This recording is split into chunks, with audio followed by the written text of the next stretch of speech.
O Vitor é professor adjunto da Universidade Federal de Mato Grosso, campus universitário do Araguaia, e docente do programa de pós-graduação em Educação Física. É doutor e mestre na área de práticas sociais em Educação Física pelo PFUEM-UEL, com períodos de estudo junto à Universidade de Maryland, nos Estados Unidos, na área de estudos culturais físicos, por meio de bolsa do programa de doutorado Sanduíche no exterior. É especialista em dança e licenciado em Educação Física junto à Universidade Estadual de Maringá. Integrante do grupo de pesquisa Corpo, Cultura e Ludicidade e pesquisador da área de Educação Física com foco nas discussões que atravessam o corpo como efeito das relações de poder, notadamente a partir de marcadores sociais de gênero e de sexualidade. Então, agora eu passo a palavra para o Vitor. Agradeço novamente a participação, desejo uma boa apresentação e um bom café para todos. Obrigado, Mariana, pela sua apresentação, pela sua introdução à minha pessoa. Eu agradeço demais por esse momento de estar aqui com vocês. Parabenizo pela iniciativa, pela capacidade de continuar engajando pessoas a conhecerem, a explorarem cada vez mais grandes temáticas da educação física, ou digamos assim, temáticas bastante emergentes e que importam para que a gente faça uma ação pedagógica, uma intervenção com cada vez mais sentido social. Então, por isso eu fiquei muito feliz quando a professora Larissa me enviou uma mensagem perguntando se eu estaria disponível para fazer essa fala com vocês aqui, e eu encarei esse compromisso com bastante carinho, como uma possibilidade da gente trocar mesmo, de fato, e poder aprender mais sobre as questões de gênero, de sexualidade, da dança, e pensar como isso tudo, de algum modo, atravessa a nossa ação dentro da educação física, né? Mas não de modo a ficar restrito no interior dela, mas também caminhando para além dela, né? Que isso é uma das questões talvez mais interessantes da gente pensar. E aí, antes de eu partir diretamente para a minha apresentação, eu vou agradecer também algumas pessoas que estão aqui na apresentação, no nosso encontro, que são bastante próximas a mim. Então, eu tenho duas orientandas aqui da UFMT, a Jennifer e a Laiane, que fazem parte da iniciação científica, da extensão. E também gostaria de agradecer ao João, que está aqui, a professora Paula Marrone, a Jéssica, que é lá da UFPEL, que eu tive o prazer de conhecer durante um curso de análise do discurso, com a Eliane Tortola, a Ana Júlia também, que é minha aluna da UFMT, e também agradecer a vocês que estão aqui assistindo, que eu não conheço pessoalmente, mas espero muito que eu tenha essa grata satisfação um dia, a gente se encontrar na UEM. Então, a Heloísa, a Mariana, a Roberta, que estão aí com a câmera aberta, né, agradecer vocês, primeiramente, e aos demais também. E a professora Larissa, né, por ter, muito provavelmente, indicado meu nome, por ter acreditado nessa minha fala, na minha pesquisa, na minha trajetória universitária, porque, como ela mesma disse, ela tem me acompanhado desde a graduação, quando eu ainda estava no terceiro ano do curso de Educação Física na UEM, em 2011, e desde então com iniciação científica, com mestrado, com doutorado, e é por isso que eu pude surfar, digamos assim, nessas diferentes temáticas que são tão maravilhosas e que me instigam tanto na educação física, né? Então, sou muito grato a ela por ter me permitido estudar o que eu estudei e por ter me mostrado caminhos possíveis que eu sequer imaginava antes de entrar no curso de Educação Física ou antes de ter contato com um grupo de pesquisa. E talvez não. Essa será a minha tentativa hoje aqui com vocês também, de apresentar um determinado campo que talvez não é muito comum na área da Educação Física, mas que a gente precisa cada vez mais de pessoas sensíveis, atentas, críticas, que possam, de algum modo, contribuir com uma mudança e com uma transformação social, certo? Eu vou começar a projetar por aqui, e aí a gente eu vou apresentando, vou passando algumas outras questões, a gente vai conversando, para a gente não deixar só a minha apresentação durante os 40, 50 minutos, pode ser assim? Bem? Ok. Então, deixa eu apresentar para vocês uma apresentação que eu fiz com o maior carinho.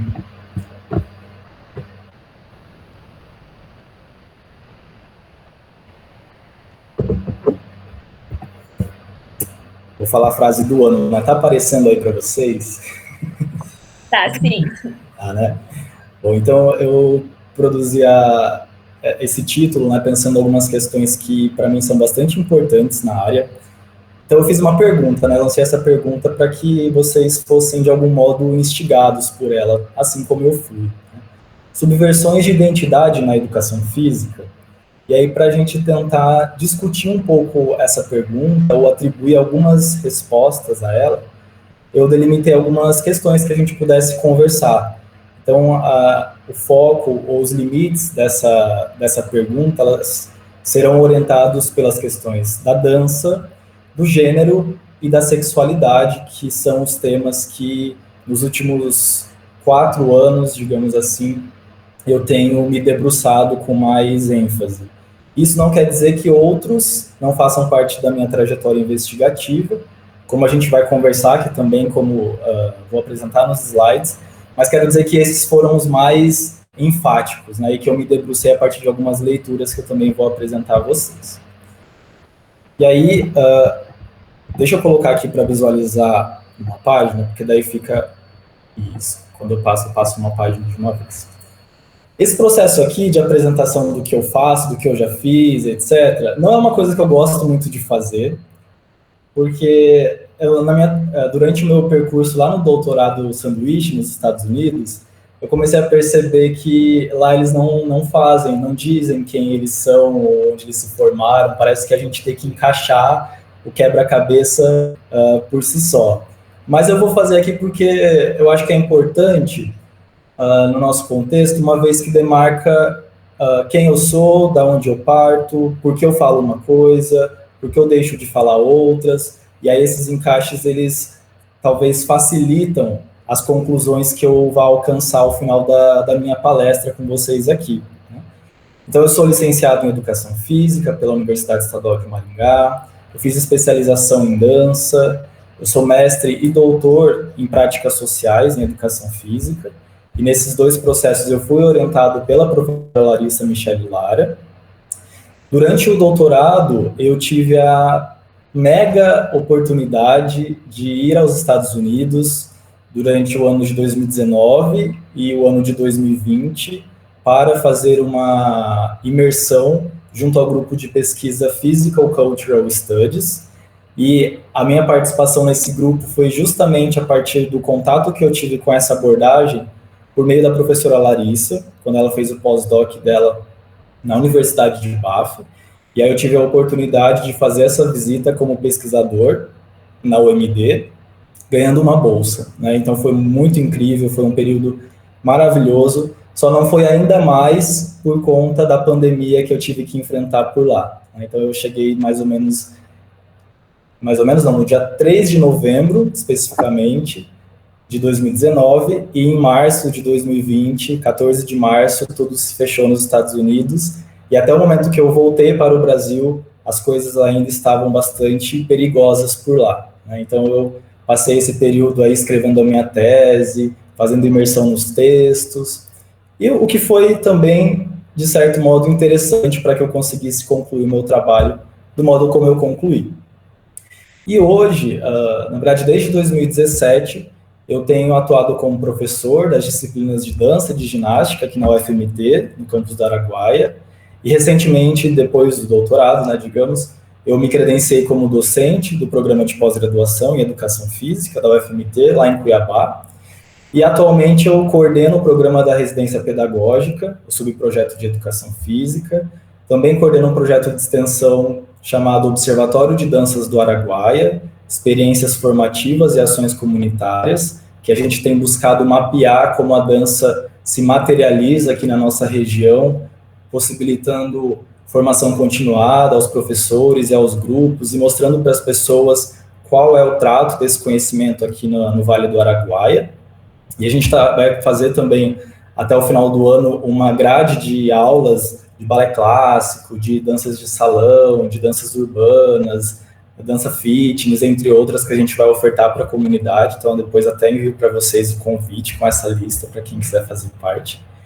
E o meu motivo de estudar a dança, mais enfaticamente, é porque eu tive uma experiência, uma trajetória na dança de salão. Então, eu coloquei aí que eu sou porque atualmente eu não tenho dançado mais nada, então eu sou ex-dançarino, ex-coreógrafo de danças de salão. Eu espero que ano que vem esse panorama mude um pouquinho para que eu volte aí a dançar, que é algo que me move, que me motiva.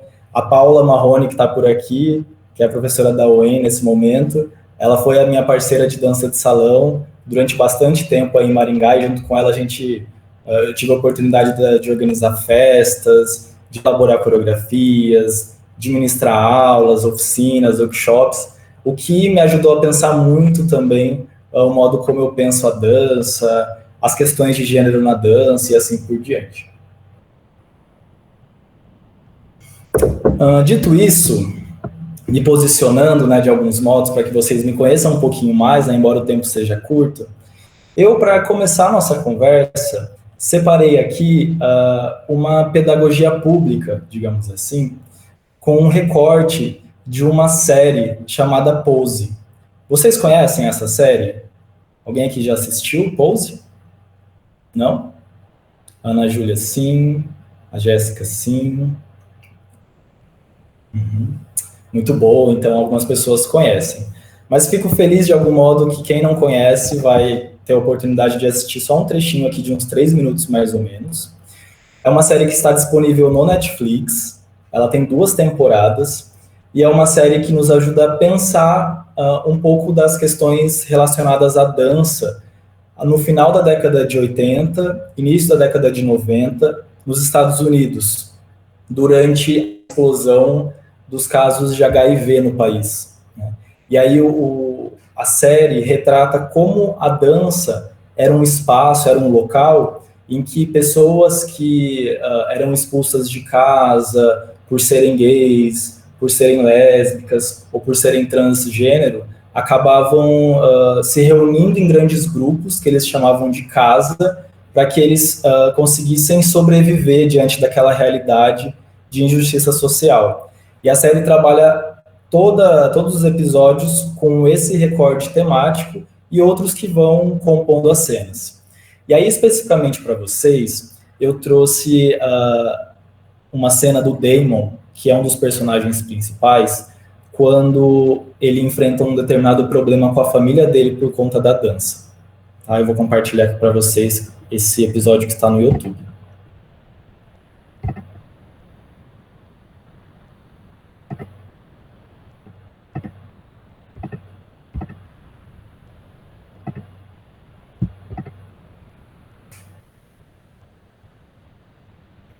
Então, assim, são cenas fortes, mas eu trouxe para cá para que a gente conseguisse materializar algumas informações que talvez se eu expressasse a gente não ia conseguir captar da mesma forma, tá bom? Tá aparecendo já, né?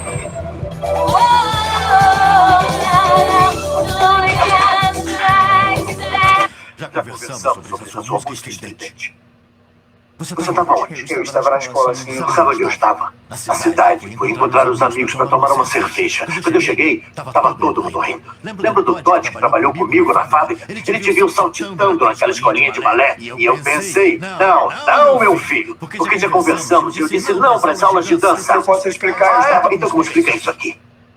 Encontrei debaixo da sua cama. Eu falei pra sua mãe que se ela fosse mole, você ia virar uma moça. Eu tentei te fazer ser macho, mas ela fica dizendo, ele é criativo, ele precisa de espaço. Então aí eu deixei ela te criar. E é assim que você retribui a minha generosidade. Ei!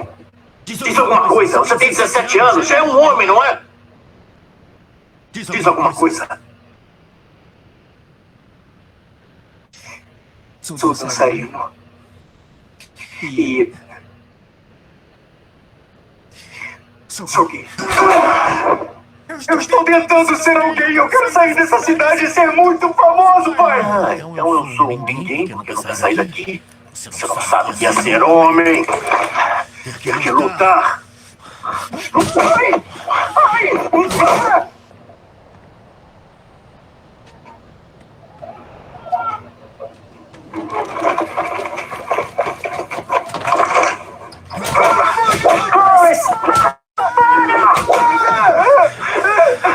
Eu quero ir fora da minha casa.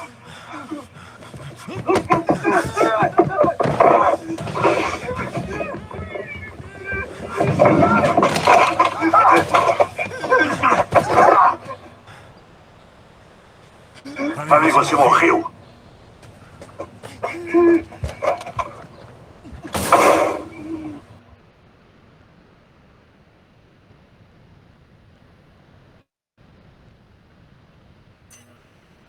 Bom, então aqui é um pequeno recorte da série, é logo o primeiro episódio, e depois que o pai dele o expulsa de casa, a mãe dele aparece com as coisas e disse que tentou encobertá-lo de algum modo, porque ele tinha levado aquelas revistas para casa. E aí ela dá mais uma chance para ele. E ele diz que ele quer dançar e que ele é gay, não tem o que fazer. E ela diz assim, olha, então se você decidir por isso, você sabe que Deus vai te punir. E Deus vai te punir com aquela doença, se referindo ao HIV. E aí depois disso, ele sai de casa e aí a série continua a desenrolar porque acaba fazendo parte de uma das casas dos bailes de dança da década de 80 lá de Nova York, e ele começa a competir com as danças, com os bailes e tal, e aí a série vai se desenvolvendo a partir daí, certo? E aí eu gostaria de saber de vocês, assim, quais foram as interpretações, ou o que chamou a atenção de vocês ao ver essas cenas.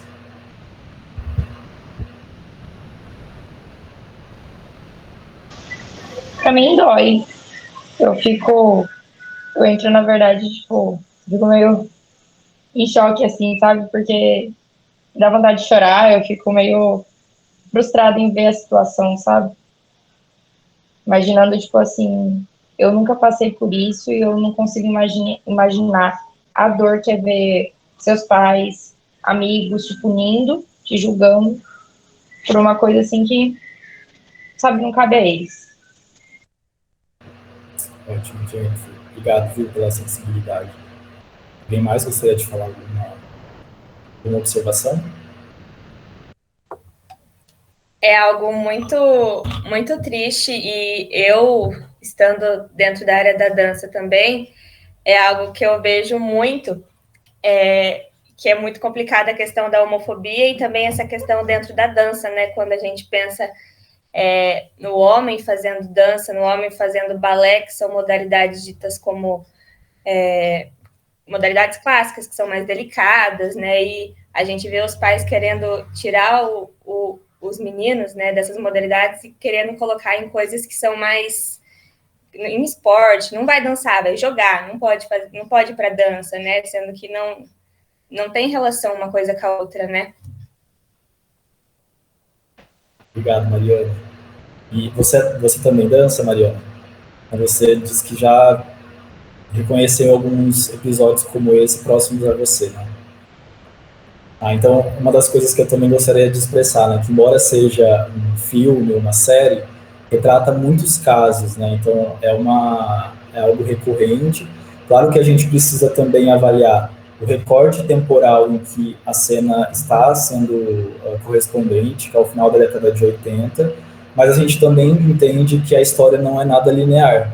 E é justamente por isso que hoje, dependendo do espaço, da família, do dispositivo religioso, entre outros dispositivos, infelizmente, cenas como essas, e até cenas piores, repetem-se e repetem-se.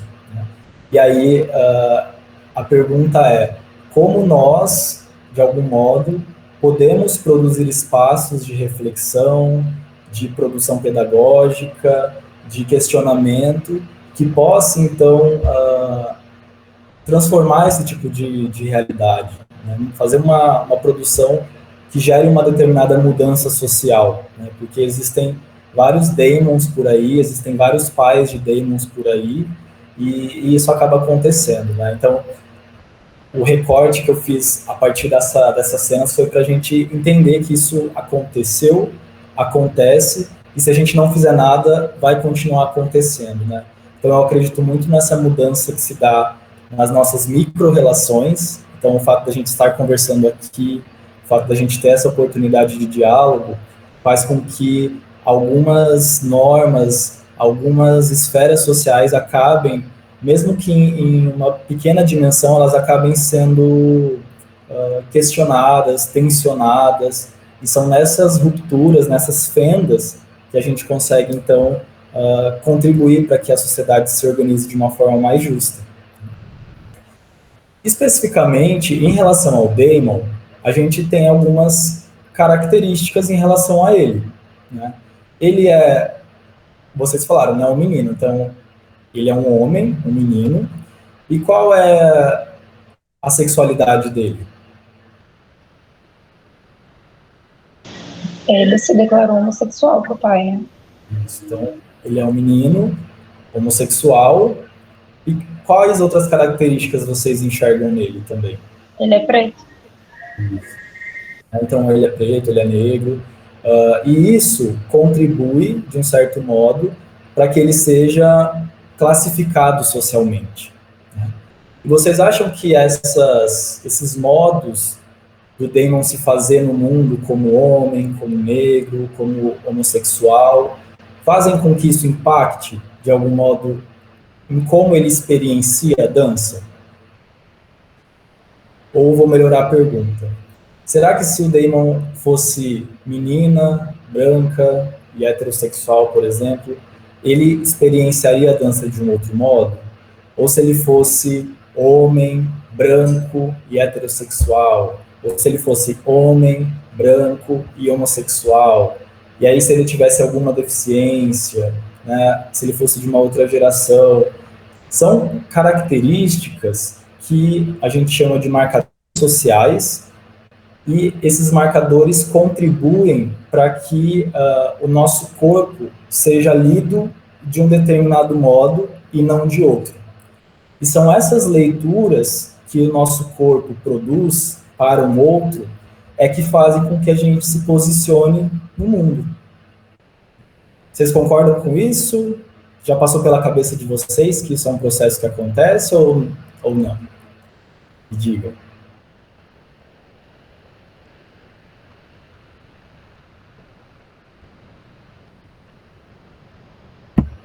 Deixa eu voltar aqui. Eu vou falar, então. Eu vou falar assim. Eu acredito que o peso muda, né? De acordo com cada esfera, com cada característica, o peso muda de um para o outro. Eu acredito nisso.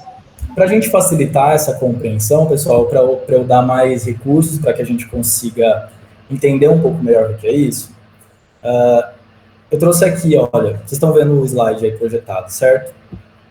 Eu coloquei várias cores de lápis de cor, certo? Está todo mundo vendo?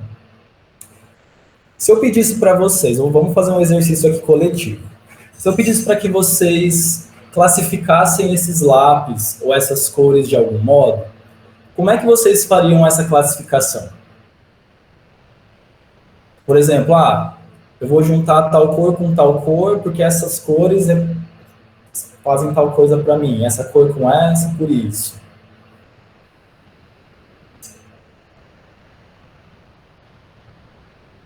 Em que classificação, professor?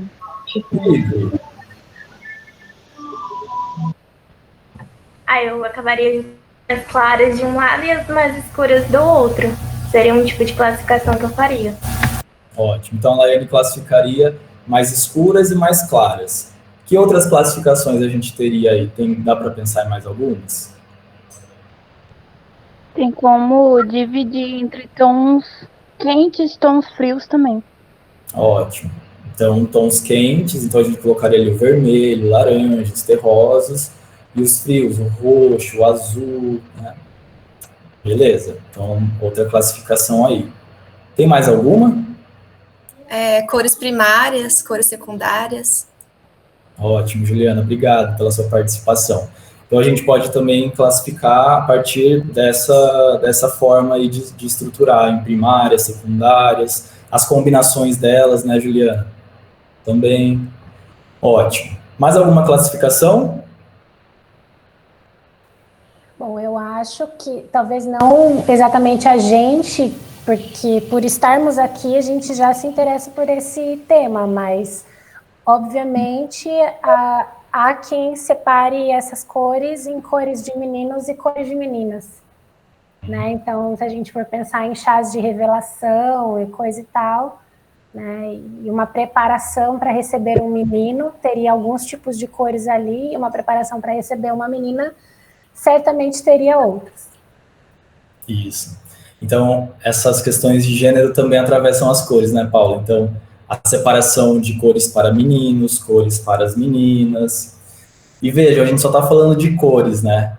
Vocês acham que o fato da gente separar cores, por exemplo, a partir desse viés de gênero, já nos auxilia a pensar algumas desigualdades, né? Algumas interdições, algumas proibições, ou quem é permitido a usar uma cor, quem não é permitido usar outra cor, né?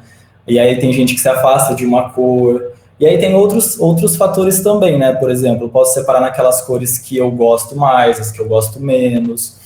Eu posso separar nas cores que me trazem mais alegria, mais tristeza, cores que fazem parte de um gênero masculino, outro feminino. E todas essas classificações que nós estamos fazendo, elas estão sendo produzidas por conta de questões culturais e sociais, concordam?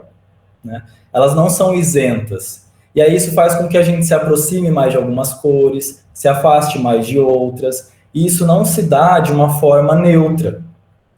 Mas assim, se a gente for pensar no lápis de cor, o lápis de cor, quando a gente faz uma classificação com ele não vai sofrer por isso, porque ele não tem a capacidade humana que nós temos.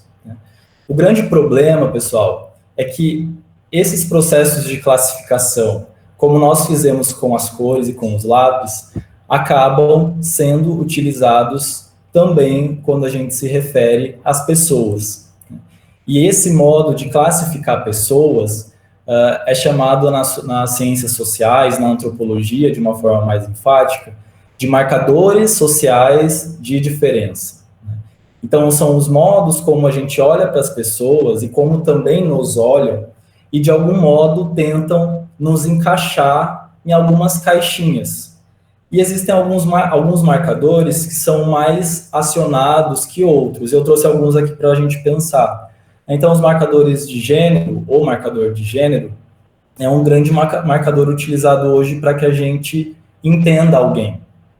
Então, no primeiro momento, a gente quer saber, menino ou menina? Quando alguém está grávida, né? Quando uma mulher está grávida. A gente quer saber qual é o gênero da criança.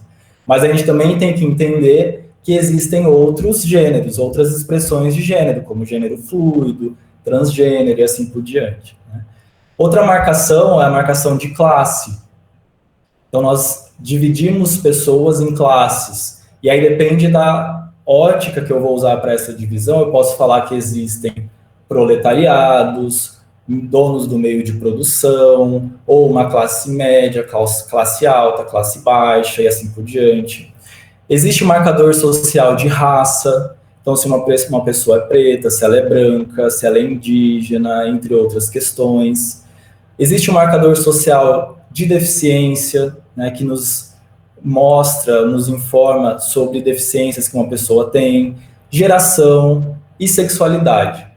Então, geração é em relação à idade das pessoas, e a sexualidade, se ela é heterossexual, ou seja, se ela tem desejo pelo gênero oposto, se ela é bissexual, se ela é homossexual, se ela é pansexual, entre outras expressões que se referem a desejo, né?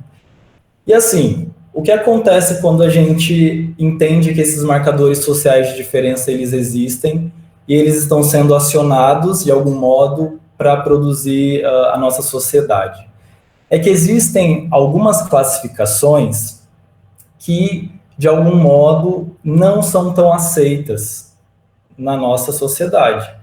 E quando uma classificação ela não acaba sendo aceita, isso faz com que haja produção de injustiça e de desigualdade, porque os marcadores sociais estão a todo momento produzindo experiências que são hierárquicas.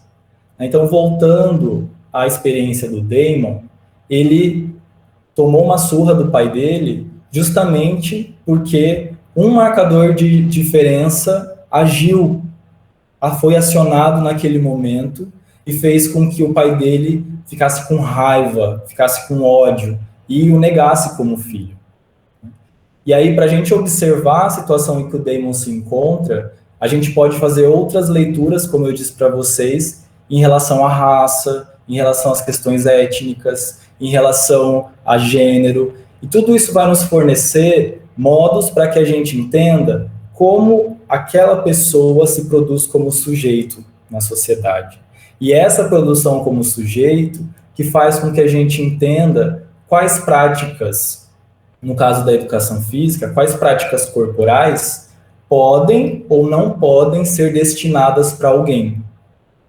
E é a partir desse olhar que a gente começa a entender, identificar como esses mecanismos estão agindo, fazendo com que alguns se aproximem de certas práticas e outros se afastem de certas práticas, né? Então, é muito comum quando a gente ouve, por exemplo, relatos, narrativas de meninas que, de algum modo, enfrentaram resistências quando foram jogar futebol, futsal. Vocês conhecem alguém que já passou por essa situação? Homens que não quiseram dançar, que não tiveram interesse por essa marcação. Desculpa, Paula, pode falar. Não, eu ia falar, né? A minha esposa, ela não tinha nenhum referencial de pessoas de mulheres que jogassem futebol e brincassem com meninos com mais frequência e que tocassem bateria, né? Então, isso por um grande período durante a infância dela fez com que ela, às vezes, tivesse assim, essa sensação, tipo, nossa, eu queria ser menino, né? Porque queria poder brincar de futebol à vontade, queria poder tocar numa banda de rock sem ninguém achar que eu sou homem. E para ajudar, ela gostava de mulher, né? Então, o referencial de não ter uma mulher por perto que fizesse isso, sendo mais nova, né? Em uma cidade pequena e tudo mais, fez com que ela tivesse esse tipo de pensamento, talvez, né? E, na verdade, ela não tem nenhuma orientação transexual, em termos de ser homem efetivamente, mas a nossa sociedade também tem que pensar nisso, em termos de o quanto algumas ações são atribuídas a homens e mulheres, e, às vezes, a confusão, por exemplo, de um homem querer dançar só pelo fato de querer dançar e querer ter gestos que são mais femininos, isso não faz obrigatoriamente dele alguém que goste de homens ou alguém que queira ser uma mulher, né? E em outros momentos, sim, né? Então, eu acho que seria mais ou menos esse exemplo. Acho que a gente já até conversou sobre isso em alguma ocasião. Sim, quando eu estava fazendo a tese, eu lembro que eu lia a autora que eu me propus a ler e eu mandava mensagem para a Paula, eu falava, Paula, olha só como a nossa dança tem tais características, e mesmo eu na minha condição, você na sua, a gente acaba reforçando alguns estereótipos de sexualidade, e a gente nunca parou para pensar nisso, porque a gente sempre produz a lógica de um casal hétero e tal, né? Enfim, então a gente começou a pensar um pouco junto também essas questões, né? E isso que a Paula disse em relação ao fato do gênero ser um marcador bastante acionado aí, em termos de análise, indica muitos avanços na nossa sociedade, quando a gente reconhece esse marcador, mas ao mesmo tempo a gente precisa ainda avançar cada vez mais, porque eu vejo que as questões da sexualidade são questões que ainda enfrentam grandes desafios, né? Uma vez que, mesmo que, por exemplo, a gente percebe diferenças entre meninos que dançam e que são héteros, em relação às experiências de meninos que dançam e são gays, por exemplo. As experiências não são as mesmas, a forma como eles são recepcionados ou eles são aceitos não são as mesmas. E foi essa questão justamente que eu quis investigar de modo mais enfático na minha tese, né? Tentando, de algum modo, fazer justiça para alguns sujeitos que, historicamente, foram marginalizados durante a história da educação física, durante a história da dança e assim por diante. Então, só para reforçar essa ideia, né, de quando a gente pensa em algumas identidades que elas não são ou não ocupam uma posição de centralidade social, quando a gente reconhece essa identidade em algum sujeito, ela acaba escapando. E isso faz com que haja a produção dessa desigualdade. E quando a gente pensa em desigualdade entre sujeitos, a gente está pensando em como a injustiça social é produzida, né?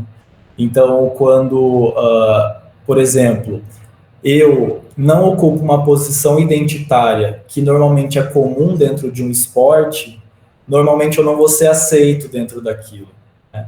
Mas não é uma regra que não pode ser questionada, lembrando disso, né? Pode ser questionado, na verdade deve ser questionado. E é muito bacana como a gente observa esse exercício sendo feito, inclusive nas Olimpíadas, né? A inserção de competições, de modalidades que hoje são mistas e que antes não existiam, já é um determinado avanço, né? Quando a gente pensa nas discussões de pessoas trans dentro do esporte, também é um avanço, embora a gente tenha pessoas que são, digamos, guardiões da tradição ou de um determinado determinismo biológico, estando sempre ali para proteger uma determinada norma, né? E é por isso que a gente precisa desse olhar social para dar conta dessas questões que vão além da análise de um movimento, uma perspectiva biológica, fisiológica ou mecânica. E aí eu pergunto, né, como a educação física, e uma educação física que não é somente idealista, né, mas é uma educação física feita por nós, por vocês que estudam, por nós professores e professoras, como é que essa educação física ela atua na produção, na contestação ou na transformação das desigualdades sociais? E essa foi uma das grandes perguntas assim, que eu me fiz durante o doutorado. Embora eu atuasse mais especificamente com o estudo da dança, eu me questionava, né, como é que eu posso pensar isso para além da dança, né, mas pensando na educação física.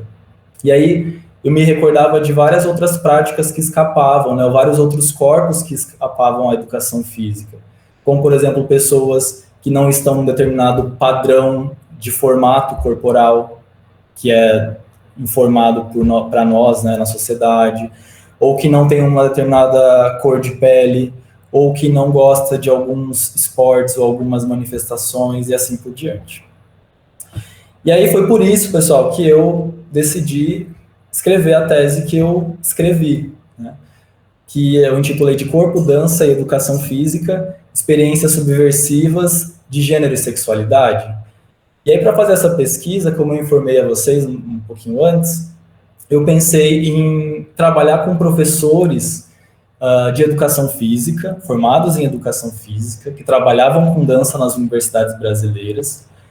Eu tinha interesse nas trajetórias de vida que eles tiveram dentro da dança e da nossa área, para entender quais foram os obstáculos, os processos de resistência, as investidas que eles fizeram para que eles conseguissem, de algum modo, sobreviver na educação física, né? Uma vez que a educação física, historicamente, foi marcada pelo seu compromisso com um corpo muito mais biológico do que um corpo cultural. E quando a gente pensa nessa questão biológica sendo privilegiada frente a uma questão social, alguns aparatos são utilizados para classificar as pessoas, né?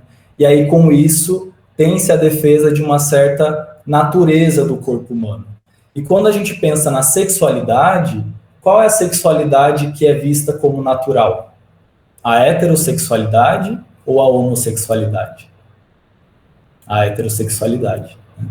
E ver a heterossexualidade como algo que é natural, que é algo inato dos seres humanos, é justamente um efeito de uma norma social que nós temos, que historicamente foi sendo construída, produzida e circulada na nossa sociedade, que uma autora que eu utilizei no doutorado chama essa norma de heteronormatividade.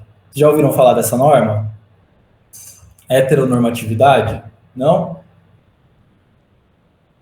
Então, a heteronormatividade é um sistema discursivo que faz com que a gente aprenda e produza a nossa sexualidade a partir da heterossexualidade, sempre colocando como regra o meu desejo pelo gênero oposto. E aí, quando eu tenho um desejo por alguém do mesmo gênero que o meu, eu sou visto como errado, como pecador, como transgressor, e assim por diante. Então, foi a partir desse cenário que eu passei a desenvolver aí as minhas questões relacionadas à tese. E aí, na tese, pessoal, eu passei a ver a dança como um acontecimento, como um local ou como um evento em que essas disputas de poder, essas disputas sociais, essas disputas de gênero, de sexualidade, entre outras, poderiam ser analisadas por mim. Então, é o mesmo que eu fiz ao passar o filme, ou a cena do Damon sendo expulso de casa. Como é que a gente olha para aquele cenário, para aquela cena, e passa a entender que a dança é um local em que essas relações estão sendo postas e que estão sendo disputadas de algum modo. E que essa disputa é justamente decorrente de um processo de validação cultural. Então, as questões de gênero, de sexualidade, elas estão a todo momento sendo validadas culturalmente. E existem grupos que ganham, existem grupos que perdem, e isso não se dá de uma forma finita, porque essa disputa ela está acontecendo a todo momento dentro da nossa sociedade. E essa abordagem, essa fala que eu faço, né, ela tem muito dos estudos culturais, dos estudos culturais físicos, que foram as abordagens que eu me inseri durante o doutorado. E aí eu passei a me perguntar, né, quais são as conexões entre dança, educação física e sociedade? E como conhecemos, interpretamos e entendemos esse corpo que se faz matéria na dança e na educação física? E eu pensava assim, será que há alguma maneira de usar essa minha paixão pela dança ou pela educação física para promover justiça social em espaços em que eu me deparo com esses processos de injustiça? Então, como a Mariana disse, poxa, eu já vi várias cenas, já ouvi vários colegas relatando algumas coisas, né, Mariana? O que a gente pode fazer, então, para que isso, de algum modo, mude? Foi a partir dessas questões e outras tantas que eu decidi investigar a dança por meio dessa lupa. Então, essa lupa aí não é à toa, né? Ela diz muito do modo como eu fui investigar essa manifestação corporal. E aí, para isso, eu decidi investigar experiências escolares, formação universitária, experiência docente, entre outros assuntos que estavam dentro das narrativas de 9 professores espalhados pelo Brasil que atuam com dança nos cursos de educação física das universidades federais brasileiras. E aí, para complementar esse modo de olhar para a dança, de olhar para essas experiências, eu, como eu disse no início, fui estudar num grupo chamado Physical Cultural Studies, lá nos Estados Unidos. E aqui tem algumas imagens do grupo, do professor que me orientou, da minha amiga Ariane, que hoje está lá nos Estados Unidos, tendo essa experiência também, para a gente se engajar ainda mais com essa teoria e com esse modo de olhar para a educação física. E aí, durante esse período do sanduíche, eu pertencia ao departamento de cinesiologia, né, lá da universidade, e dentro desse grupo que fazia parte da sociologia do esporte, mas também bebia ou assimilava ou construía conhecimento a partir dos estudos culturais, que é uma corrente que vai olhar para a cultura numa perspectiva bastante diferente de uma perspectiva antropológica da cultura, por meio dessa disputa de sentidos, disputas de significados e assim por diante. E aí esse grupo, pessoal, especificamente, que são os estudos culturais físicos, eles me ajudavam a olhar para a dança, buscando entender, expor e intervir nas complexidades, nas experiências, nas injustiças que eram confrontadas no contexto da cultura física, a partir de como essas relações de poder, das operações e dos efeitos de tudo isso produziam determinadas experiências na dança, né? Então, como a gente conversou, as experiências de sujeitos na dança vão ser diferentes à medida que a gente reconhece marcadores sociais que fazem parte desses sujeitos, né? Então, de novo, a gente não pode partir do pressuposto que as pessoas elas têm as mesmas experiências em um determinado local, sendo que, de maneira identitária, ela se constrói de formas distintas, né? Então, se a gente parte desse pressuposto, a gente está anulando determinadas subjetividades, a gente está anulando determinados episódios, determinadas narrativas, que acabam não sendo levadas em consideração, porque a gente tenta igualar todas essas experiências, quando na verdade elas não são. E aí, para fazer esse estudo do doutorado, mais especificamente, além de fazer parte desse grupo, que me ajudou muito a pensar a dança por meio desse viés das relações de poder, das questões de injustiça social, eu me engajei com os escritos da Judith Butler, que é uma filósofa pós-estruturalista, então uma filósofa que defende ou que preconiza a ideia de que os sentidos das coisas não estão presos em nenhuma essência, né? Então isso faz com que haja uma revolução no modo de conceber ciência, no modo de conceber gênero, sexualidade, assim por diante. Ela é professora da Universidade de Califórnia, nos Estados Unidos, e ela estuda gênero, sexualidade, ética, violência, e esses são alguns livros aqui que eu estudei durante a tese, para produzir e discutir aquilo que eu discuti. Mas enfim, pessoal, dos achados da tese, né? Quais foram as principais questões? Como eu mencionei para vocês, a ideia de heteronormatividade, que é essa ideia de que todo mundo precisa ser heterossexual, acabou aparecendo de forma bastante intensa nos discursos dos professores que eu investiguei, em especial durante o período escolar. E vejam, esse discurso heteronormativo não vinha só dos colegas, vinha também de professores, de pais, de mães, da família, de grupos de dança, sempre colocando a questão da sexualidade em suspenso, como negativo, como errado, né? Fazendo com que esses sujeitos, ainda quando crianças, tentassem de algum modo se produzir dentro da norma social. Então eles sentiam vergonha por dançar em alguns momentos, eles tentavam fazer algumas práticas de esporte, porque eles se sentiam mais acolhidos dentro da norma. Em outros casos, quando eles dançavam, alguns não ficavam tão presos a essas questões, eles se sentiam como protagonistas, eles usavam as festas como momentos em que eles podiam, né, dançar, podiam se fazer presentes, podiam se tornar protagonistas na escola. Enfim, são alguns recortes, algumas informações que são bastante importantes para nós quando a gente pensa a questão da formação dos professores e como a gente vai agir no terreno escolar, né? Por que eu seleciono alguns conteúdos e deixo outros de fora? E durante essa formação que eles tiveram, a dança acabou recebendo pouca atenção por parte dos professores e das professoras.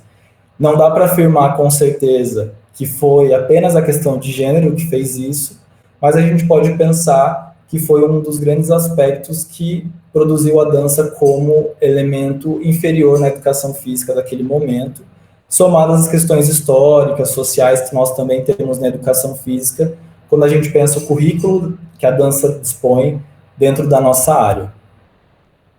E aí aqui, pessoal, outra coisa que foi bastante interessante de encontrar na tese foi que as práticas corporais, de algum modo, estavam sendo produzidas numa lógica binária.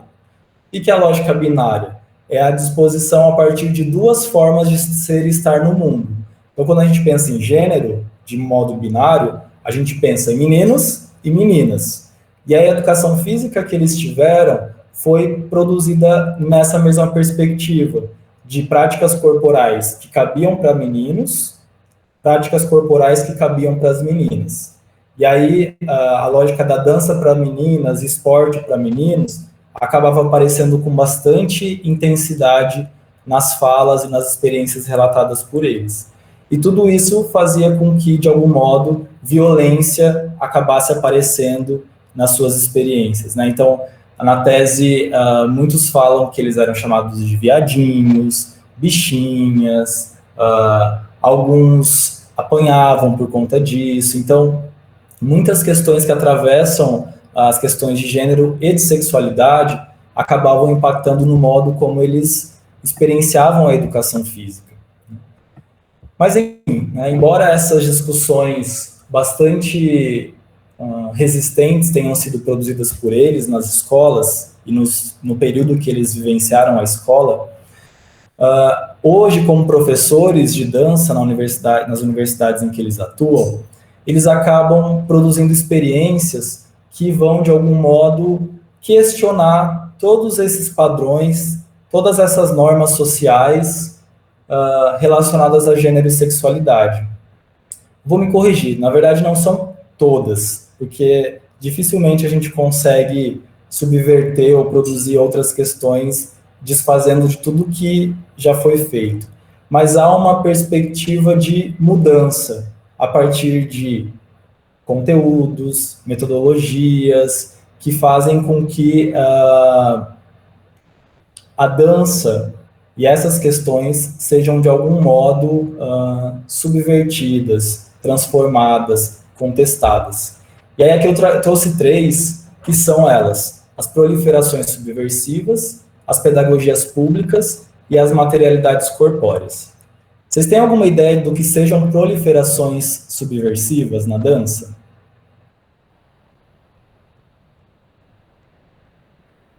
O que é subversão para vocês? Quando a gente fala essa palavra, né? Subverter ou subversão, o que é isso?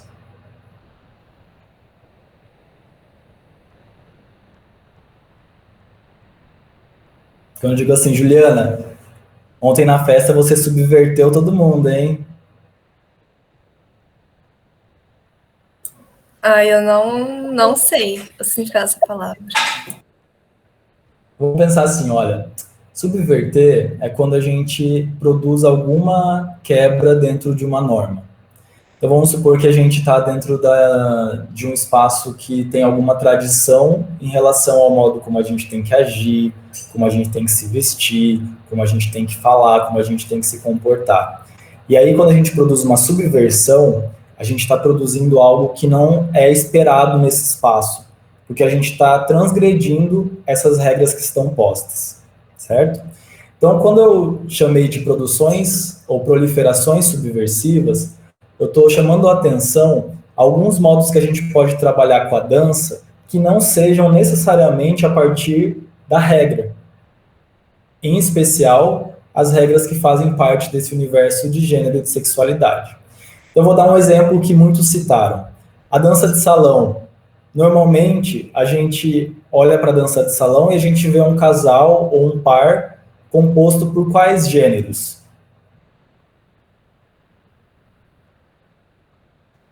Digam aí para mim. Um homem, uma mulher? Um homem e uma mulher, um menino e uma menina. E essa representação, ou melhor, essa materialização nos coloca ou nos impulsiona a pensar numa determinada sexualidade, que é qual? A heterossexualidade, certo? Isso, a hétero. Então, como é que a gente pode produzir uma subversão dentro da dança de salão, quando a gente vai ensinar a dança de salão?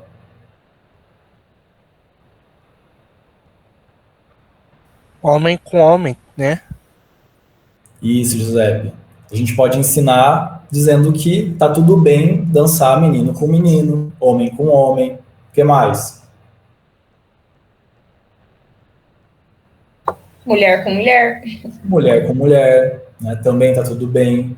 A gente pode manter o casal homem e mulher, mas mudar quem conduz e quem é conduzido?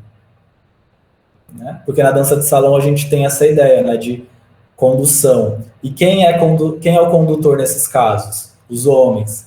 E aí a gente produz essas experiências que, de algum modo, estão questionando esse padrão cultural. A gente pode usar a dança contemporânea também como modo de pensar experiências de movimento que não fazem necessariamente uma alusão a movimentos de meninos, ou movimentos de meninas dentro das tradições que nós temos de gênero. Enfim, então, são alguns exemplos, existem outros dentro da tese que eles relataram e que eu acabei me engajando e descrevendo ali no texto.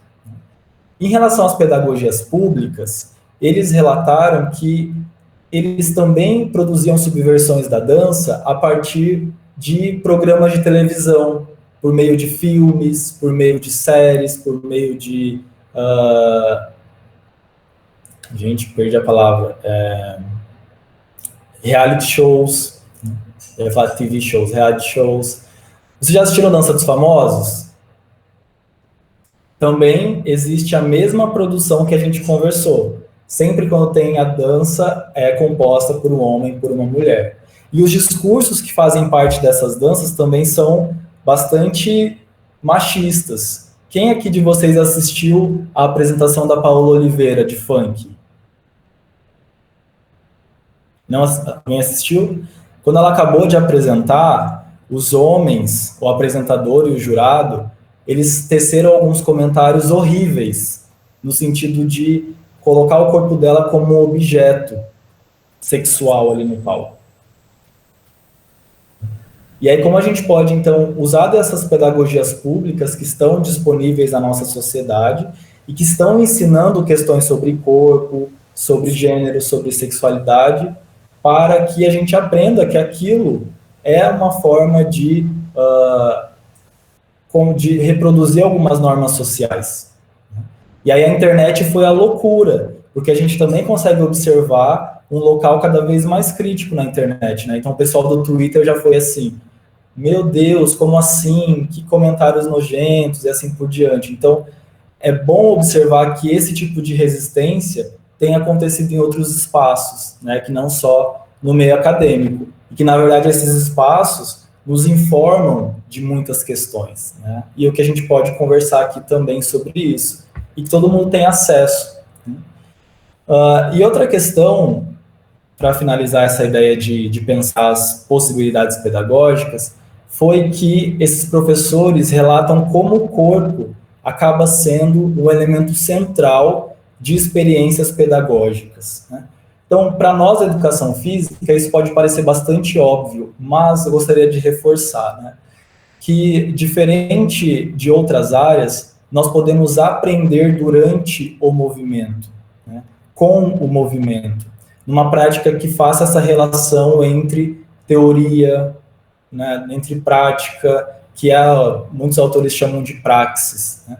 Ou seja, é por meio desse fazer na dança, por meio dessas subversões, é que a gente pode contribuir para a produção de espaços que geram menos homofobia, menos machismo, menos misoginia e assim por diante, menos racismo, né? Então são por meio das práticas corporais, por meio das danças, que a gente pode, de algum modo, fazer esse tipo de intervenção.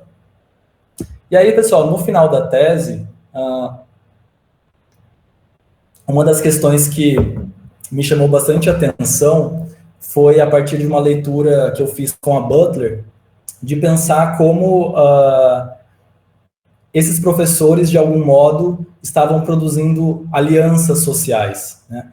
Alianças porque eles estavam em locais distintos, usando da sala de aula como um dispositivo político, para fazer com que mais pessoas dentro da educação física aprendessem, reconhecessem as questões de gênero e de sexualidade como importantes no cenário educacional. E ao fazer isso, eles estavam contribuindo para que outros que não necessariamente fazem parte desses marcadores sociais de diferença também se atentassem para essas questões, entendendo que isso era fundamental para que a sociedade se constituísse de uma forma mais justa. E quando eu aceito falar em palestras, workshops e assim por diante, eu faço muito a partir dessas questões, né, buscando engajar outras pessoas para que a gente produza, de algum modo, espaços de justiça social, né? E aí, para fechar a apresentação, para que a gente possa conversar, coloquei aqui que essas perspectivas que eu tenho utilizado são justamente para que a gente possa, de algum modo, identificar essas relações de poder, né, que atravessam a dança por meio do gênero, da sexualidade, que a gente possa analisar tudo isso que acontece, para que a gente, de algum modo, faça intervenções que questionem esses modos de operar na sociedade por meio da dança, né? Que a gente não fique dentro de um reduto universitário fechado, sem que esse conhecimento vá para outros espaços, ocupe outros locais e que faça, então, a diferença na vida de outras pessoas. E é por isso que eu tenho trabalhado bastante em projetos de extensão, com o sentido de também mostrar essas lupas para as pessoas que estão em contato comigo, né? E é por isso que eu agradeço hoje a possibilidade da gente conversar, para que eu mostre para vocês um pouquinho dessa lupa, que vocês vejam o mundo a partir do modo como eu, nos últimos tempos, tenho visto. E aí, só para fechar a minha fala, né, dizer aqui que o nosso corpo não nos define, né? Quem define o nosso corpo somos nós, né? E aí, por isso que a gente precisa olhar de uma forma bastante crítica para isso. Então, muito obrigado.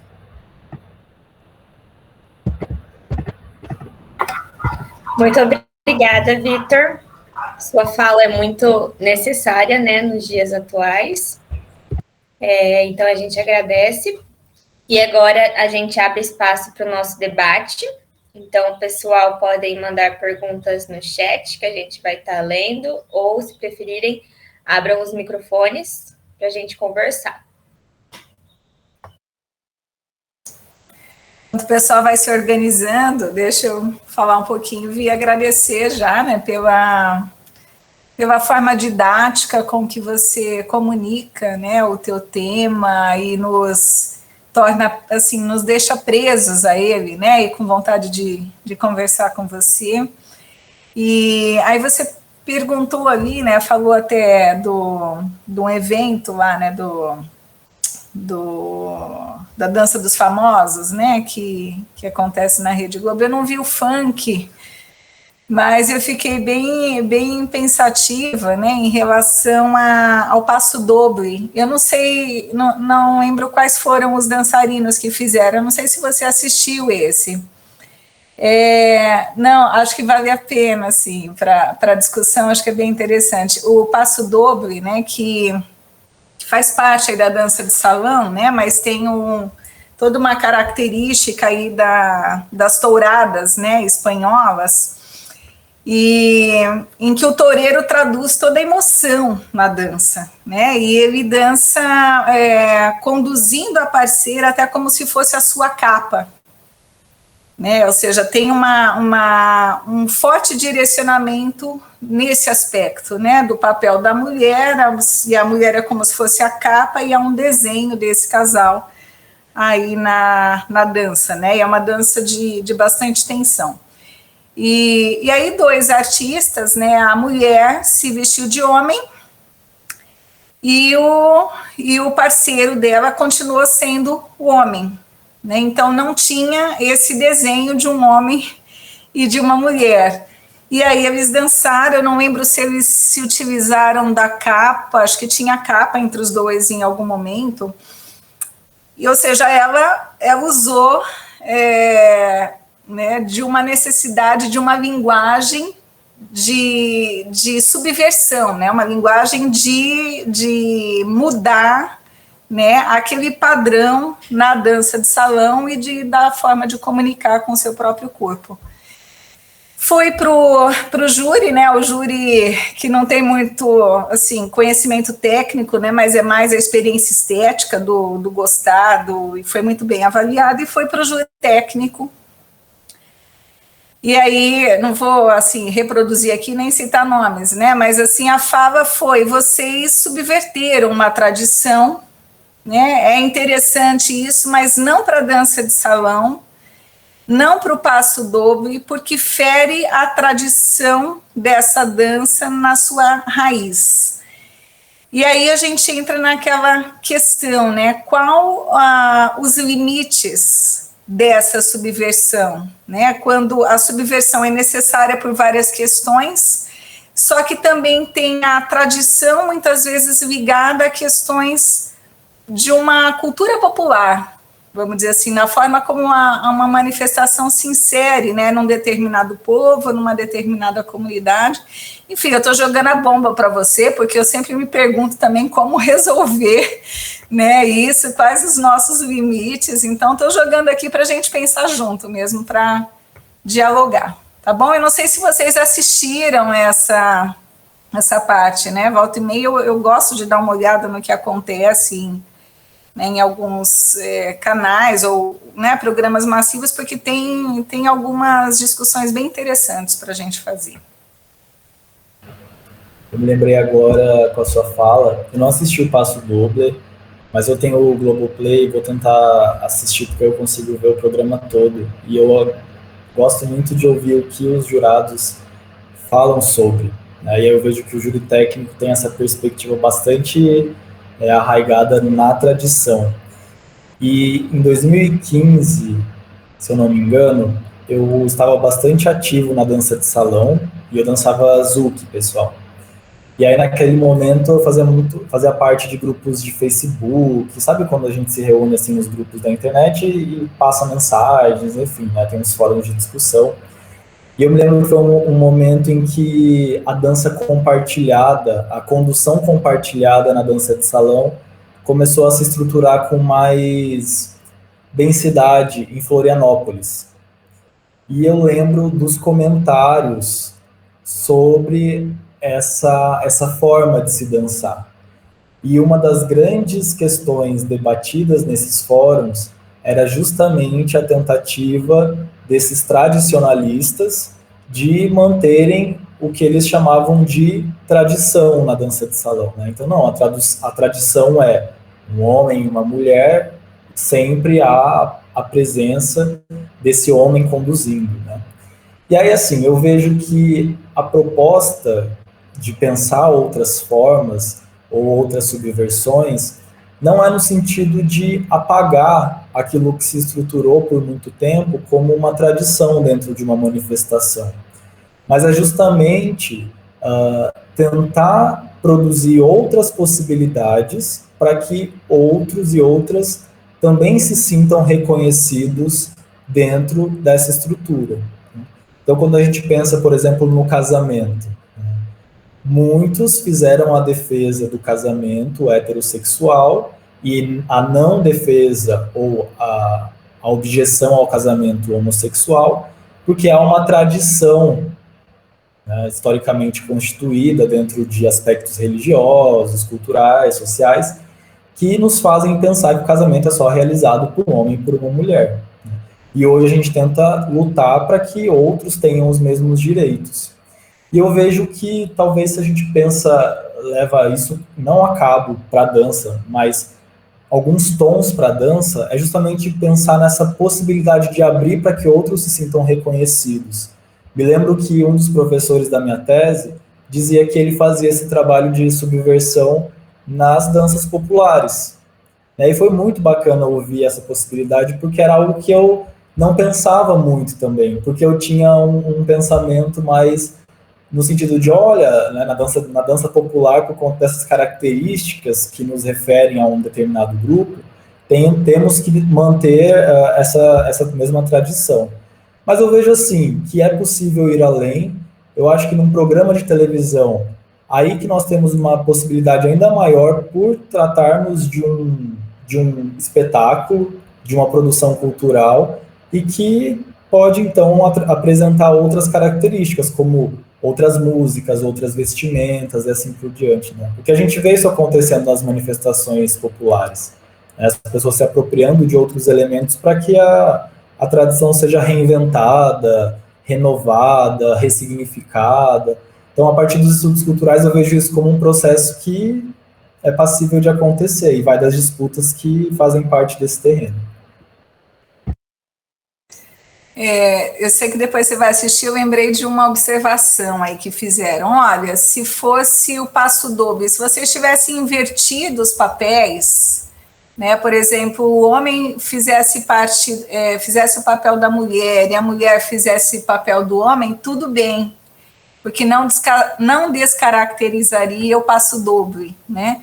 Mas a forma como ele é gestado e colocar dois homens, né, dois personagens masculinos, descaracteriza o passo doble na sua essência, entendeu? Foram questões assim que me levaram a refletir um pouco aí. Mas eu não quero monopolizar não, gente. Vamos abrir aqui para o pessoal. Isso é para pensar depois.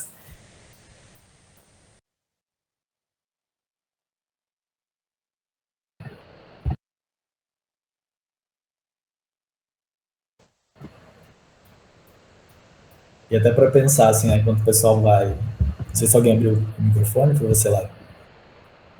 Eu tenho me aproximado muito dessa perspectiva pós-estruturalista, de pensar o corpo, a sociedade. E aí, numa perspectiva pós-estruturalista, a gente não que abandona, mas a gente busca se afastar um pouco dessas perspectivas de essência, de origem, de um determinismo que há colado a algumas práticas, né? Ou alguns corpos e assim por diante. Então, eu vejo com uma possibilidade de abertura, mas, ao mesmo tempo, eu sei que para a gente formular ou analisar políticas públicas, eu não consigo ainda produzir um debate que faça essa relação bem feita de modo a preservar e fazer esse jogo tensional entre a inovação e a preservação, sabe? Então, não é o meu terreno também de discussão, e por isso que eu só lanço algumas pequenas observações. Não é fácil mesmo, né? Porque você se depara aí com singularidades, né? E aí você tem que pensar também essas singularidades, e não dá para se pautar numa meta-narrativa que vai dar conta de tudo, né?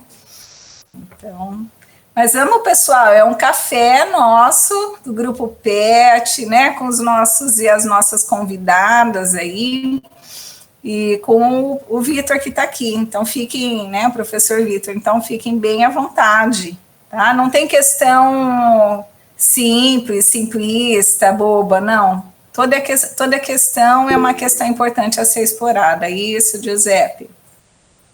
Com licença, já agradecendo ao professor Vitor, né, e a todos os presentes, né. Eu estava aqui pensando numa situação, professor. Por exemplo, a música.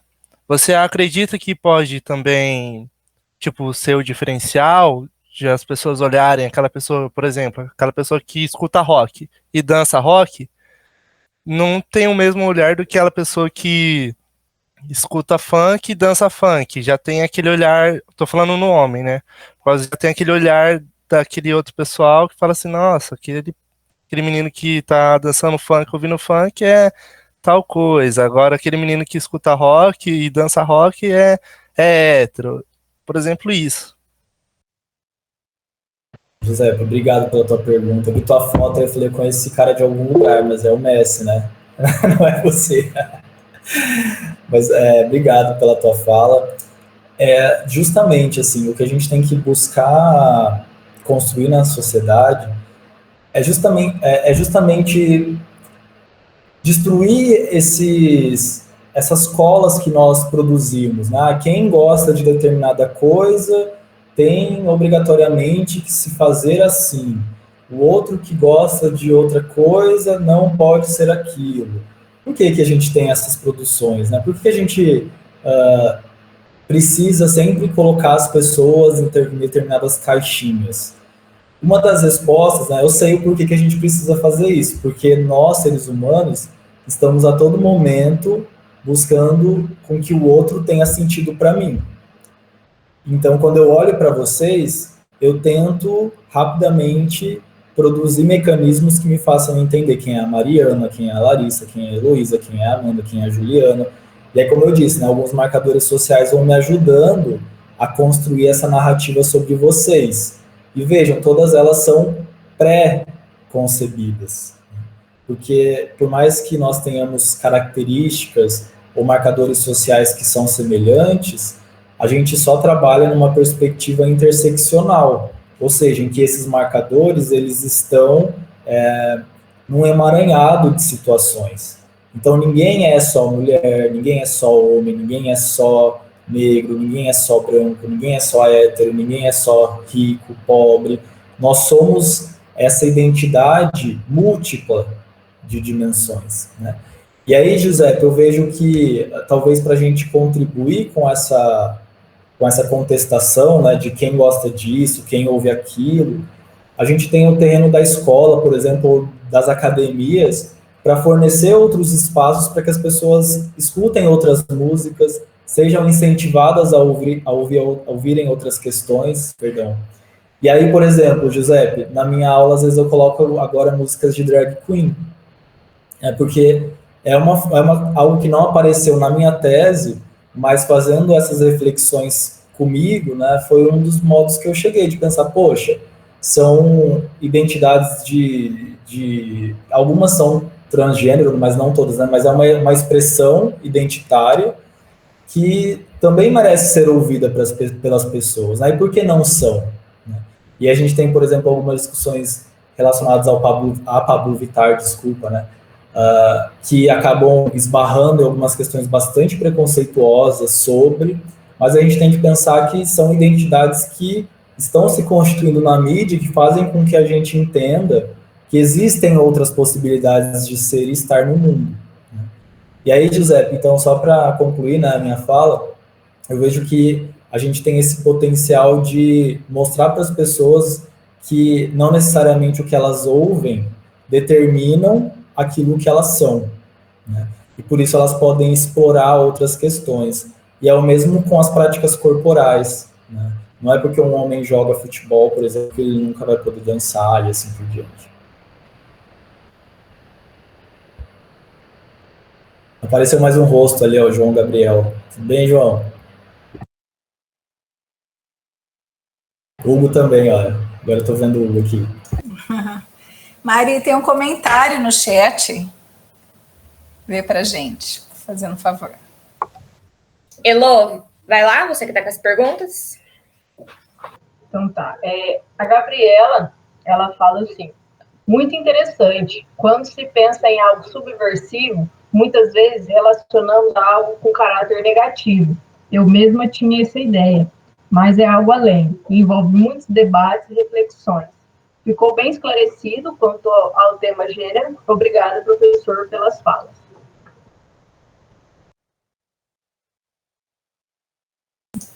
Ela tá sem microfone aqui, ela fala desculpa socializar, então, pelo chat. Imagina, fiquem à vontade para mandar pelo chat também. Gabriela, interessantíssimo o seu olhar sobre a questão da subversão, porque desde pequenos nós somos ensinados a não produzir problemas.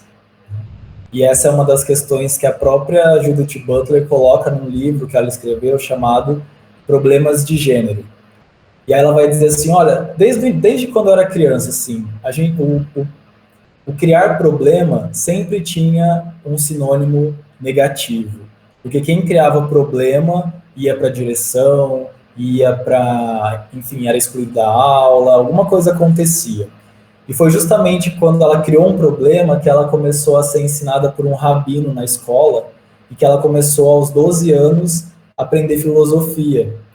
E ela começou a fazer várias questões filosóficas, assim, sobre autores da Europa que estavam discutindo questões metafísicas, por exemplo, né? Algo que um adolescente nunca vai fazer, ou dificilmente vai fazer, né? Dificilmente vai fazer. E ela já começou a fazer isso.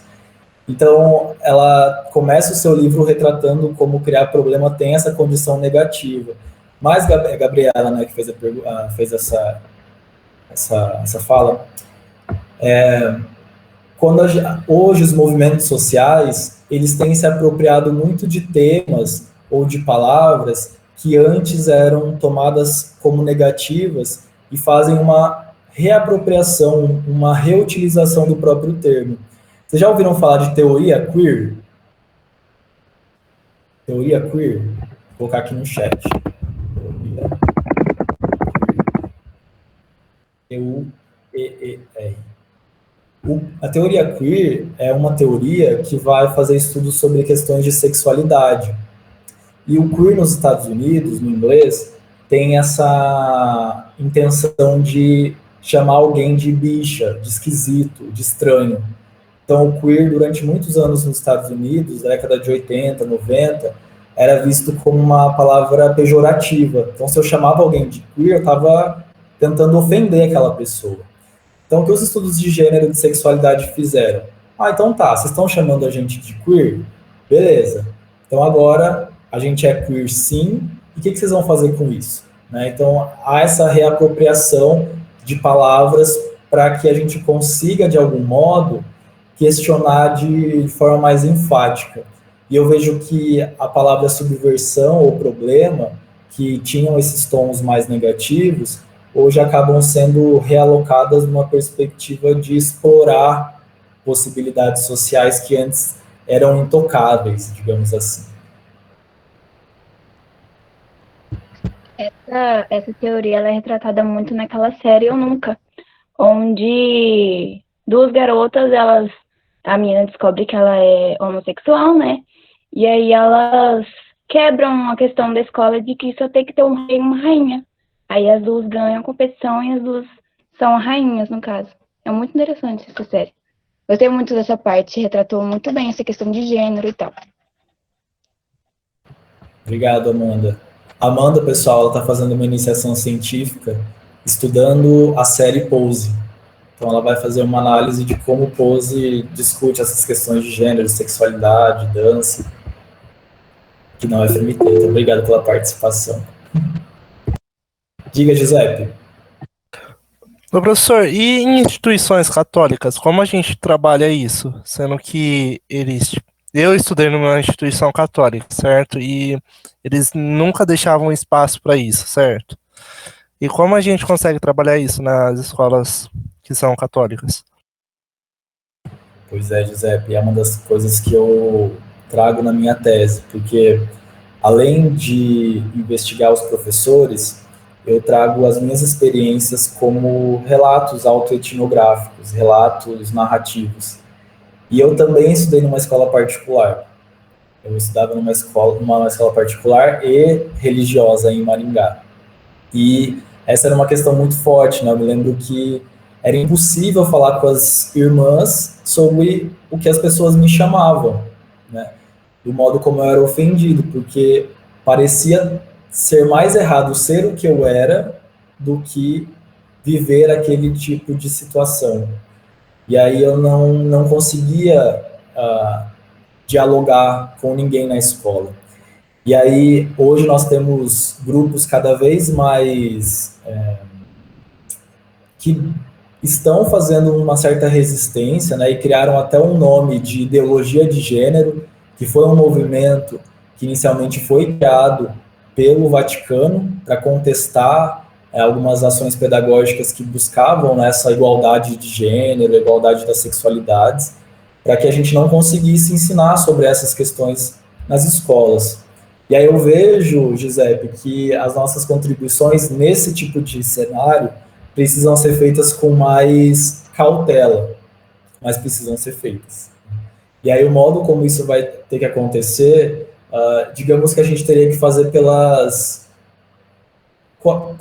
beiradas, né, pelas pontas, pelos espaços que são mais polarizados, utilizando outras expressões, trazendo outros exemplos, de um modo que aquilo que a gente esteja querendo dizer não seja dito propriamente, mas que esteja sendo reforçado a partir de algumas atitudes, a partir de algumas ações que a gente pode produzir como professor. Exemplo, quando eu fui professor no CAP em Maringá, aí na frente do DEF, eu não trabalhava com a divisão dos alunos na fila para ir para a quadra por menino e menina.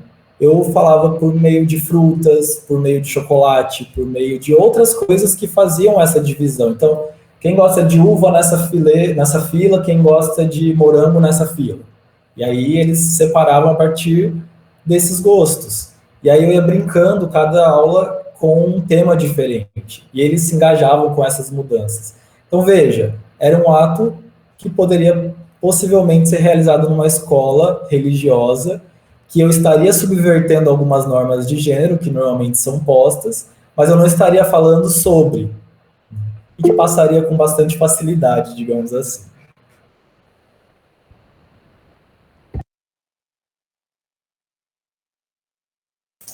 Eu achei ótimo esse exemplo do Vitor, eu fiquei pensando aqui também, Giuseppe, por exemplo, até se você for ensinar dança de salão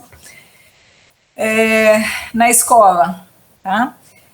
Você pode colocar um menino e uma menina, aí você experiencia com o menino conduzindo, depois fala assim, olha, vamos experimentar como que é a menina conduzir? Ou seja, já subverteu, né? Vamos trocar agora menino com menino, vamos ver será que os meninos conseguem conduzir os meninos? Será que o menino consegue ser conduzido? Sem se dar conta, né, sem seu foco na questão de gênero, você está trabalhando diversas formas de explorar o corpo do outro, né?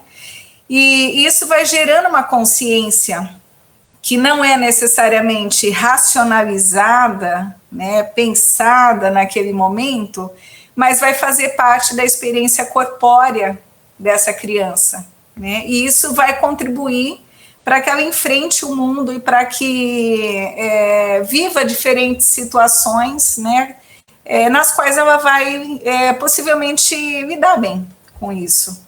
Né? Então, eu concordo com o Vitor que às vezes é difícil mesmo, dependendo das situações, esse enfrentamento, né, assim, de cara, tá? Na mesma linha, eu trabalhei com religiosidade afro-brasileira.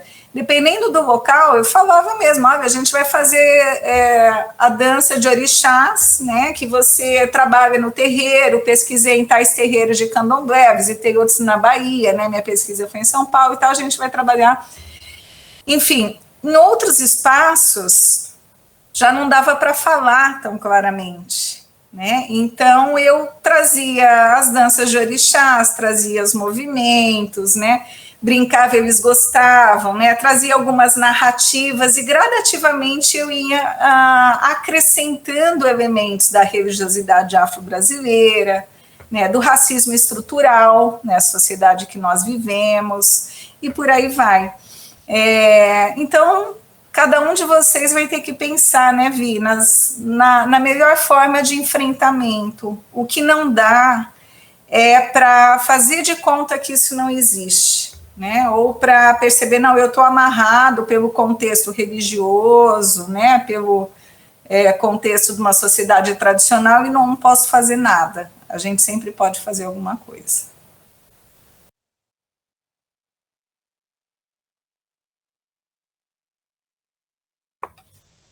A Amanda mandou ali no chat, né? Qualquer iniciativa, mesmo que mínima, é de suma importância para que haja impacto em todas as questões.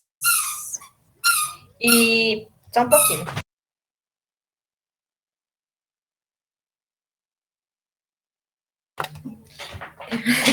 Perdão, gente. Só voltando para aquela questão que o Giuseppe falou, né? Sobre o que a gente gosta e o que a gente é, né? Vai ter que ser assim mesmo, gente. Eu passei por uma experiência com relação a isso esses dias, né? Porque eu estava na academia e conversando com o professor da academia, eu falando que eu era da área da dança e do que eu gostava, e ele falando que ele gostava de rock, de MPB. Aí eu falei que eu gostava de sair para dançar, né? Dançar com os meus amigos, da onde eu faço aula. E daí ele me lançou a seguinte pergunta: mas vocês não têm medo de quando vocês saem para dançar funk, esses estilos, vocês passarem uma visão de serem oferecidos? Aí, na hora, a gente fica até meio sem saber o que responder, né? Na hora, acho que eu só respondi. Acho que isso tem a ver com o que a pessoa pensa, né? O que ela pensa não tem a ver com o que eu sou, né? Só tô me divertindo com os meus amigos, né? Não tem nada a ver. Então, acho que entra um pouco nisso que o Giuseppe falou. Deixa eu só acrescentar um pouquinho. Eu sei que até já passou um pouco do tempo, mas está tão boa a conversa. Ontem, né, com a minha filha aqui e tal, ela falou assim: mãe, posso pôr um funk para você ouvir? Falei, pode, mas é um funk pesado.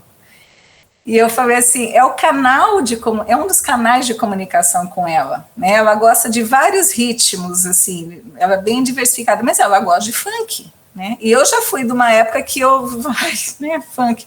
Hoje eu já penso diferente, falo, não, as pessoas vivem isso, faz parte desse mundo vivido, a gente tem que enfrentar. Falei, quero, filha, quero ouvir. Aí ela colocou, né, um funk de homens cantando, né, e ela falou assim, nossa, esse é pesado, mãe, né, aí eu ouvi e tal, e eu falei, tá, mas, ok, mas só isso? Nossa, a letra tá bem simplesinha, né, filha, não tem um funk, assim, mais, né, mais encorpado, com uma letra, assim, mais... Eu falei, eu vou procurar um outro aqui para você. Aí ela trouxe um de mulheres cantando, né, e aí as mulheres falando, vem em mim, nananã, né, mas era a mulher falando, não era o rapaz. Eu falei, esse é bom. Esse é daqueles bons. Ué, mãe, por quê? Porque é a mulher que está cantando. É ela que está falando, me pega, né? É ela que está falando o que ela quer. Não é o homem que está chamando de cachorro, vem cá, não. Esse é bom. Aí ela deu risada, né? Aí ela disse assim, mãe, você reagiu muito diferente. Eu falei, por quê? Não, porque estão saindo, não sei se memes ou o que é, né? De reações, né, reações de pais e mães pela internet quando eles falam para os pais que gostam. Eu falei, você gravou então a minha reação? Porque aí a minha foi muito sem graça, né? Ela falou assim, não, mãe, não gravei, mas o pessoal geralmente grava, né, e gosta de pôr a reação dos pais em relação a isso, né?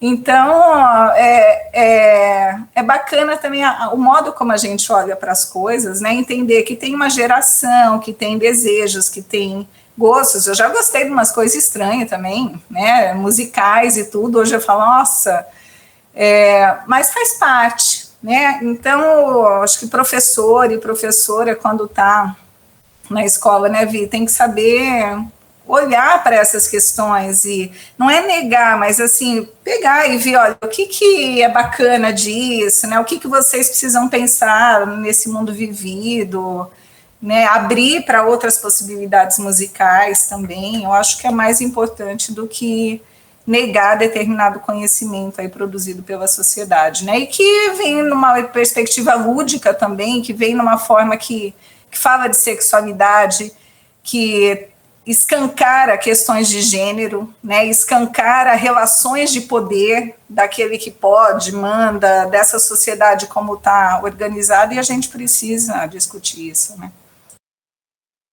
E a dança-teatro, por exemplo, pode ser uma belíssima forma de fazer essas questões, né, porque o sujeito vai dançar a partir daquilo que ele experiencia no seu contexto, no seu cotidiano. Então, aqui na UFMT fazia muito esse tipo de atividade, né, de compor coreografias a partir de situações ordinárias, né, então a gente recontava como os alunos levantavam, iam até o ponto de ônibus, se deslocavam até a universidade, o que eles faziam dentro do campus, depois como eles iam embora, o que eles faziam em suas casas, e isso não tem uma perspectiva de gênero que está arraigada ali, que está atravessada de um modo que só é permitido a um ou ao outro, né? Porque todo mundo faz situações no dia a dia.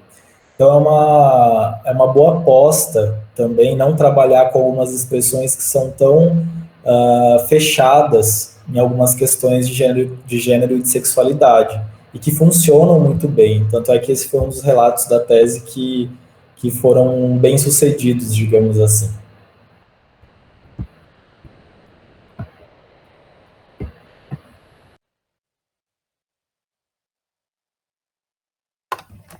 Alguém tem mais alguma questão? Já passamos um pouquinho do nosso horário, né? Mais ninguém? Bom, então, para a gente finalizar, agradeço a presença de todo mundo. Todos preencheram o formulário, né? A Elô mandou lá no chat. Em especial, agradeço a participação do Vitor, né? Novamente, foi muito bom ter você com a gente. A gente espera que a gente possa se encontrar também daqui a um tempo pessoalmente para mais uma troca de experiência. E é isso, agradeço pela reunião, agradeço pela sua fala e boa noite a todos.